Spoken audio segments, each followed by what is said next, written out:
ప్రశాంతంగా బతకడం అంటే ఏంటి? ఇదే కదా. అందరినీ నలుగురు అంటే నేను కూడా తను ఎప్పుడు అంటూ ఉంటాడు, మనము లైఫ్ ఉన్నంత మటుకు నువ్వు ప్రాక్టీస్ చేయాలి, నేను ప్రజలతో ఉండాలి. అంటే ప్రజలు నాకు పాలిటీషియన్ అంటే గ్రేట్ రెస్పెక్ట్ అండి, who ever it may be, A party వాళ్ళైనా. ఎందుకంటే దే ఆర్ సోషల్ సైంటిస్టులు అండి. ఇప్పుడు అది ఎవరు ఆ అమ్మాయి వచ్చి చెప్పింది తనకేంటి, మా ఫ్రెండ్ హస్బెండ్ చనిపోతే ఇట్లా పిల్లలు ఏం కాకుండా అయిపోయినారు అంటే ఈ పాలిటిక్స్లో ఉండేవాళ్లే కదా ఆలోచించేది. ఇప్పుడు నాలాంటి డాక్టర్కి ఏం తెలుస్తుందండి, నేను ఓన్లీ పొద్దున్న లేసి నా పేషెంట్లను చూసుకోవడం, వాళ్ళకి క్లియర్ చేయడం అంతే తెలుస్తుంది. ఇప్పుడు వీ కెనాట్ క్లెయిమ్ ఎనీబడి, వీళ్ళు ఇది చేయలేదు అది చేయలేను. Those are political scientist, social scientist.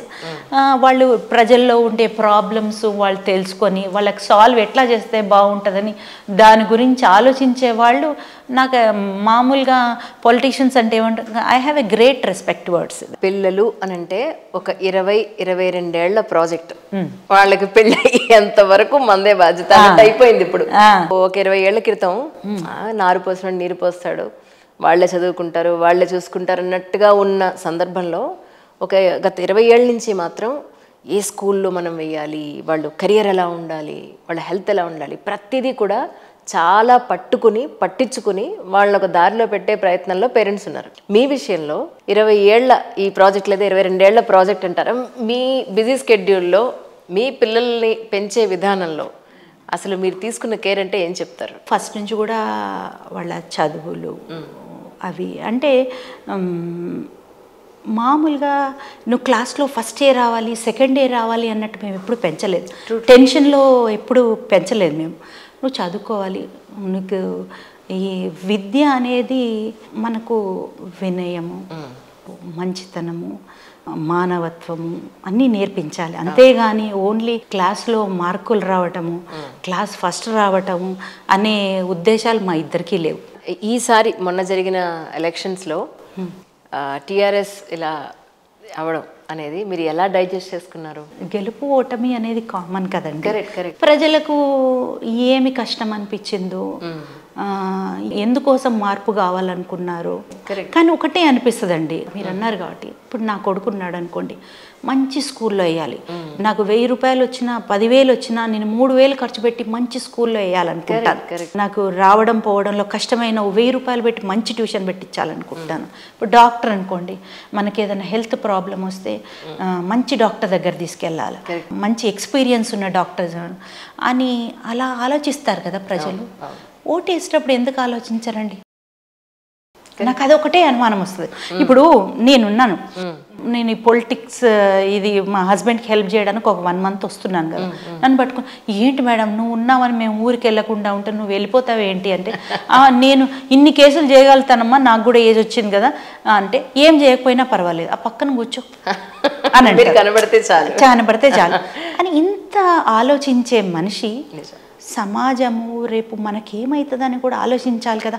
ఇప్పుడు ఒక్క డెలివరీ, పిల్లలు, హెల్త్ ప్రాబ్లమ్స్ అని నీకు అన్నిట్లో పర్ఫెక్ట్ కావాలన్నప్పుడు నీకు ఓటు వేసేటప్పుడు ఈ రాజకీయ నాయకుడైతే ఈయన ఇన్ని చేశాడు, ఈయన ప్రజల గురించి ఆలోచించే మనిషి, ఈయన మాకు ఇన్ని తెచ్చాడు, ప్రజల గురించే ఆలోచిస్తాడు అని అనుకునే మనిషిని చూసి ఓటేయాలి కదా. ఏదో సానుభూతికో ఏదో ప్రాబ్లం వచ్చింది దానికోసం అట్లా ఇయ్యలేం కదా. ఇప్పుడు వాళ్ళ స్కూల్ నడుస్తలేదు అని చెప్పి వాళ్ళ స్కూల్ బాగాలేకపోయినా మన పిల్లల్ని అయితే జాయిన్ చేయం కదా. డాక్టర్ ప్రాక్టీస్ లేకున్నా అయ్యో వాడు ఎటగా బతుకుతాడని వానితోటైతే మనం ఆపరేషన్ చేయించుకోలేం కదా. మరి అట్లాంటప్పుడు ఒక ఓటేసేటప్పుడు అంత నెగ్లెక్షన్గా అంత ఇదిగా పాపము అనేసి ఓటెట్లేస్తారు, తప్పు కదా.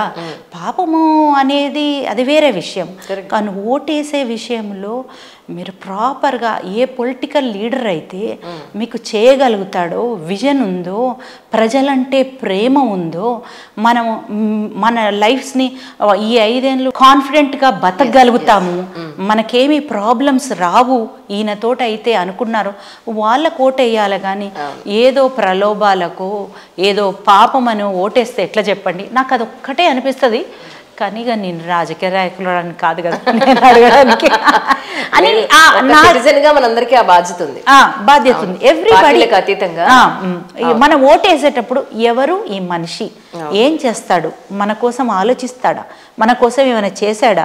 ఇప్పుడు మామూలుగా ఎలక్షన్స్లో అమెరికాలో అయినా ఆల్ ఓవర్ వరల్డ్లో ఒక మనిషి నిలబడుతున్నాడంటే ఏం చదువుకున్నాడు, ఏం చేశాడు, ఎంత మట్టుకు వర్క్ చేశాడు, ఆయన ఫ్యామిలీ బ్యాక్గ్రౌండ్ ఏంటి, ఆయన ఎలా ఉంటాడు మనిషి అని అంత మొత్తం స్క్రూట్నీ చేసి ఆయనకు మాత్రమే పర్మిషన్ ఇస్తారు.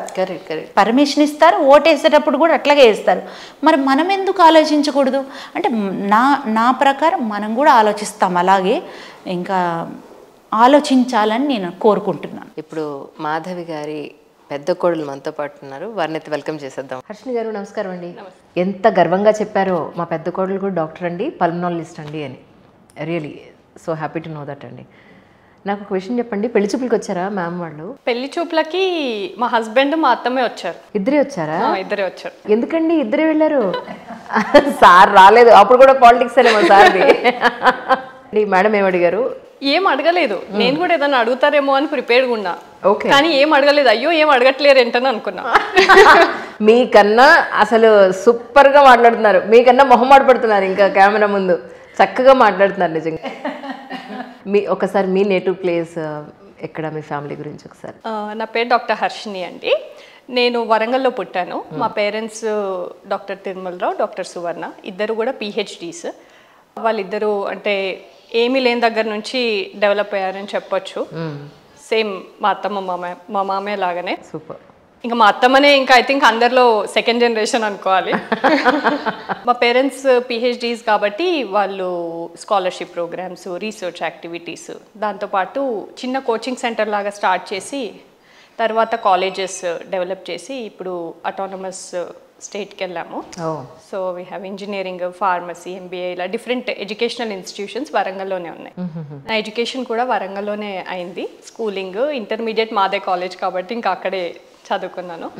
తర్వాత ఎంబీబీఎస్ మమతా మెడికల్ కాలేజ్లో చేసి ఎండి కేఎల్ యూనివర్సిటీ కర్ణాటకలో చేశాను. మీ సిబ్లింగ్స్ ఎవరున్నారండి? సిబ్లింగ్స్ నాకు ఒక బ్రదర్ అనూప్ అని, తను ఎంబీఏ ఐఎస్బి నుంచి గ్రాడ్యుయేట్ అయ్యారు అండ్ ఇంజనీరింగ్ విఐటీలో చేశారు. తను కూడా మా ఫ్యామిలీ బిజినెస్. సో స్కూల్ పెట్టారు, ఇంటర్నేషనల్ స్కూల్ పెట్టారు వరంగల్లో, అదే చూసుకుంటున్నారు. మా వదిన తను వర్జీనియా యూనివర్సిటీ నుంచి ఎంఎస్ హెల్త్ ఇన్ఫర్మాటిక్స్ చేశారు. తను డిజిటల్ మార్కెటింగ్ ఏజెన్సీ నడుపుతున్నారు. ఎక్కడండి? వరంగల్లో.